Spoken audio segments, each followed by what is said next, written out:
अगर तुझे बहुत ही खून देने की जरूरत तो अपना खून दे मां, तब माने कि हाँ माँ को तू पसंद करता, काट अपना और पिला के ले मां। अगर तू खून ही चाहती तो फिर देख तेरे को माँ उपदेश क्या करते हैं। अपने ही तो सुई ना लगनी चाहिए, दूसरे का गला कट जाए। दूसरे जीवों का मांस खाते हैं।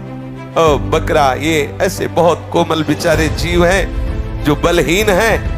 आप मनुष्य शरीर प्राप्त किए, बलात् उनको पकड़ के विविध प्रकार से कष्ट देते हैं और मांस खाते हैं। अरे हृदयहीन राक्षस, तेरी दुर्गति होगी। शास्त्र कहता है उन हृदयहीन राक्षसों से गए बीते यमदूत उन्हें कुंभी पाक नरक में ले जाते हैं। जो ऐसे राक्षसों से गए बीते हैं उन कुंभी पाक नरक में ले जाते हैं। गुरुदेव, आज माताजी पूजा और उनके देवी देवताओं की पूजा बहुत जोरों से हो रही है। हम भी उसी समाज में रहते हैं।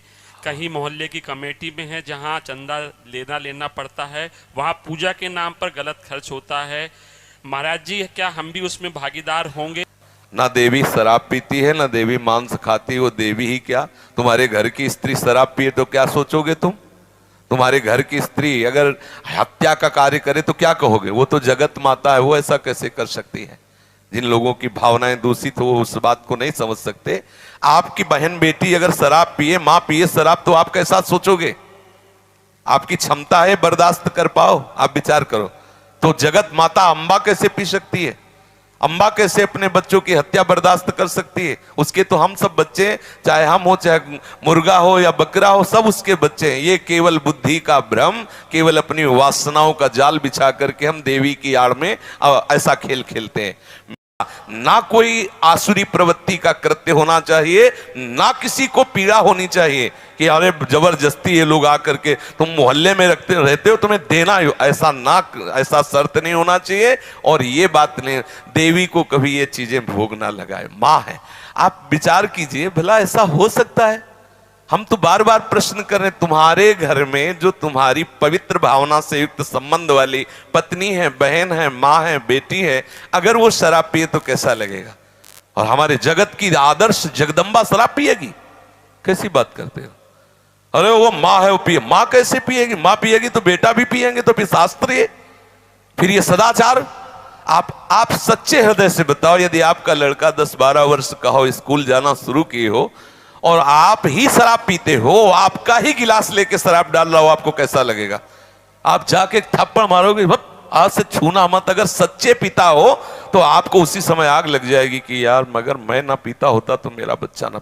आपका मन बर्दाश्त नहीं करेगा कि आपका बेटा आपके सामने, समझ रहे हो? वो भले दुष्टता के कारण दोनों साथ बैठ के पीते हो, बुद्धि भ्रष्ट हो गई, नहीं कोई भी पिता नहीं चाहेगा कि कुमार्गामी प्रवृत्तियों में उसका पुत्र जाए। बोलो कैसे? हमारी तो समझ में बात बिल्कुल नहीं आती। और ना हम कभी इस बात का सपोर्ट करेंगे कि कोई मुर्गा चढ़ाओ, कोई बकरा चढ़ाओ, इससे नहीं। अगर बहुत चढ़ा तो हम ही चढ़ गए, माँ मैं तेरा हूं, हो गया। काटने से चढ़ता है क्या? माँ मैं तेरा हूं। अब लो, माँ खाएगी क्या? बोले वो तो रक्त पीती है। किनका रक्त पीती है? जो संसार को सताते हैं, जो उनके बेटों को सताते हैं, ऐसे नीच बेटों का गला काट के पीती है। रक्त बीज आदि जैसे घोर राक्षस जो समाज में फैले हुए संक्रामक रोग की तरह लोगों को कष्ट देते थे, मां अपने इन सात्विक पुत्रों की रक्षा के लिए उन दुष्टों का विनाश कर दिया। अगर मान लो 10 लड़का है और एक लड़का बिगड़ जाए, 9 लड़कों का कत्ल करना चाहे तो मां क्या करेगी? 9 की रक्षा के लिए 10वें का खून कर देगी। इसलिए वो महिषासुर, शुंभ निशुंभ, रक्त बीज, इनका वो संहार है। वो भी बेटे, लेकिन दुष्ट हमारे सात्विक सरल हृदय वाले बेटों का तू विनाश करेगा, मैं देख नहीं सकती, और उनका विनाश कर दिया।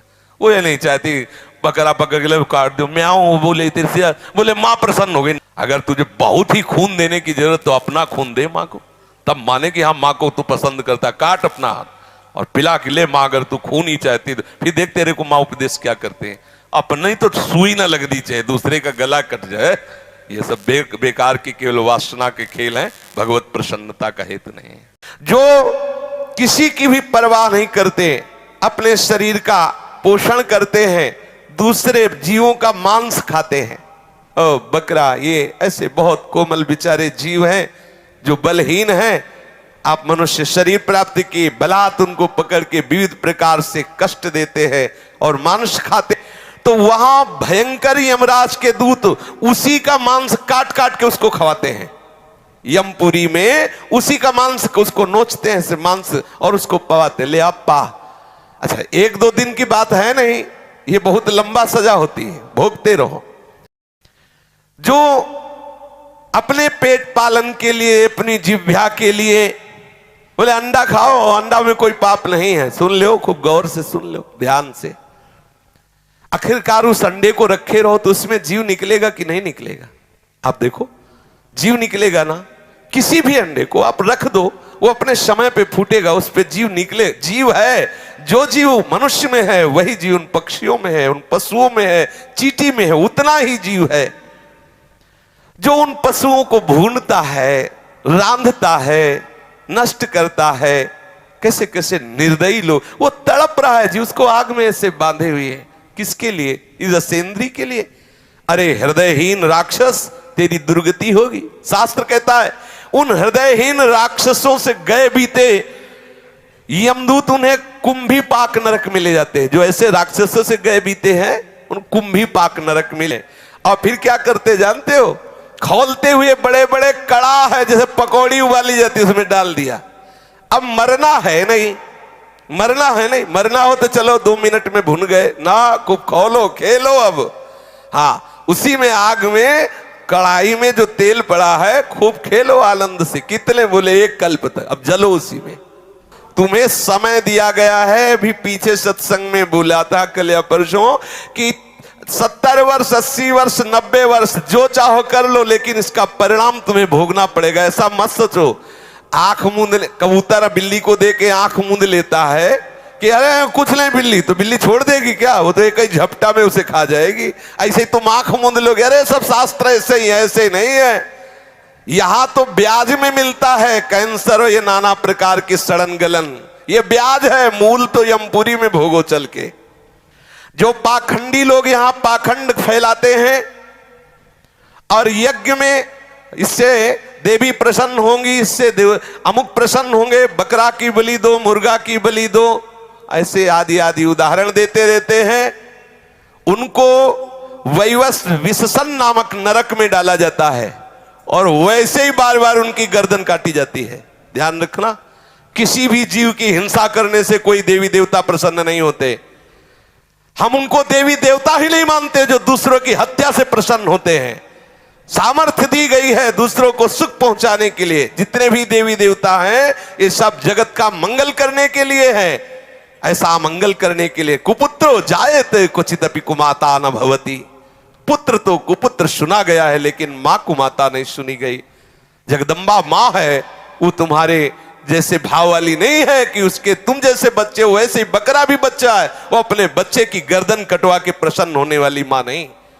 बोले नहीं, दुर्गा और काली तो तब प्रसन्न होती जब खून पीती हो। खून पीती उन नीचों का जो धर्म की मर्यादा का उल्लंघन करते हैं, भगवान की बनाई हुई मर्यादा का नाश करते हैं। जब संसार में वो ऐसे आतंक फैलाते हैं, तब यही आद्य शक्ति रूप धारण करती है, क्रोधित होकर उन दुष्टों का गला काटती है जो धर्म के विपरीत आचरण कर, उनका खून पीती। बेचारे नाजुक सीधे साधे नाबोल पशु पक्षियों का नहीं।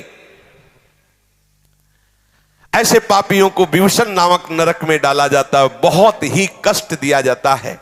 इस लोक में जो भैरव यक्ष राक्षस आदि का आयोजन करने के लिए पशुओं को मारते हैं, खाते हैं, उल्लास मनाते हैं, तो रक्षोगण भोजन नामक नरक में ले जाया जाता है। कसाई की तरह कुल्हाड़ियों से काट काट करके उसका मांस, उसका लोहू यमदूत भक्षण करते हैं और खूब उत्सव मनाते हैं। तुमने मनाया उत्सव, अब वहां यमदूत उत्सव मनाएंगे। इस लोक में जो बनिया गांव के निरपराध जीवों को पहले फुसला कर बुलाते हैं, ले ले, और फिर उसे फंसा लेते हैं और फिर उसे छेड़ते हैं। कांटे से ऐसे बेधना, रस्सी से बांधना, खिलवाड़ करना, मारना, पीट। तुम्हारा तो खिलवाड़ हो रहा है, वहां वो मर रहा है, वहां उसको भयंकर कष्ट हो रहा है, तो ये अपराध बन रहा है। उसे सूल प्रोत नामक नरक में सूलों से बेधा जाता है। जो यहाँ कंक, बटेर, बंदर, कुत्ता आदि जो भी जीव हैं, इनको फुसला के बुला लिया, फिर इनको आप कष्ट देते हो, इनको ताड़ना देते हो, तो उसको ये कष्ट मिलता है। जो सर्पों के समान उग्र स्वभाव वाले पुरुष दूसरे जीवों को पीड़ा पहुंचाते हैं, मरने पर दंदसूक नामक नरक में गिराए जाते हैं। वहां 5-7 मुख वाले भयंकर विषधारी सर्प छोड़े जाते हैं, वो चूहे की तरह से निगल जाते हैं और भयंकर इसको विष का प्रभाव कष्ट देता रहता, बार बार ऐसा होता रहता है। कोई ये संशय ना करे कि ये सब लिखी पढ़ी बातें हैं, ऐसा नहीं। अधर्म परायण जीव को निश्चित भोगना पड़ता है। अवश्य में भोक्तव्यम कृतम कर्म शुभाशुभम। बारी बारी से वो नरकों में जाता है और भयंकर कष्ट भोगता है। इसी प्रकार जो धर्मात्मा होता है, पुण्य करता है, वो स्वर्गों में जाता है और विविध प्रकार के स्वर्ग सुख भोगता है। नरक और स्वर्ग के जब भोग भोगे, पाप और पुण्य क्षय हुआ, तो कुछ पाप और कुछ पुण्य लेकर इस मृत्यु लोक में जन्म लेता है। कहीं उत्तम या अधम गतियां उसकी यहां दिखाई देती है। वो धनी है, वो निर्धन है, वो स्वस्थ है, वो रोगी है, ये सब पाप और पुण्य के कर्म परिपाक से है। आप सोचते हैं कि हमें भजन करने की क्या जरूरत है, सत्संग सुनने की क्या जरूरत है, नियम संयम धारण करने की क्या जरूरत है? इसलिए जरूरत है कि तुम्हारी ऐसी दुर्गति ना हो। तुम समझते केवल पशुओं की तरह कमा लो, खा लो, मनमानी आचरण कर लो, कोई देखता तो है नहीं। भूल मत करो। बड़े बड़े महापुरुषों ने जो निश्चय किया है, ये उनके अनुभव के विषय है। साक्षात भगवत स्वरूप भगवान व्यासदेव जी, श्री सुखदेव जी, ये साक्षात भगवान हैं, ये वर्णन कर रहे हैं। ऐसा है, इसलिए डरते रहो, कोई अपराध न बने और निरंतर भजन में रहो। शेष चर्चा आगे। श्री राधा वल्लभ लाल की जय।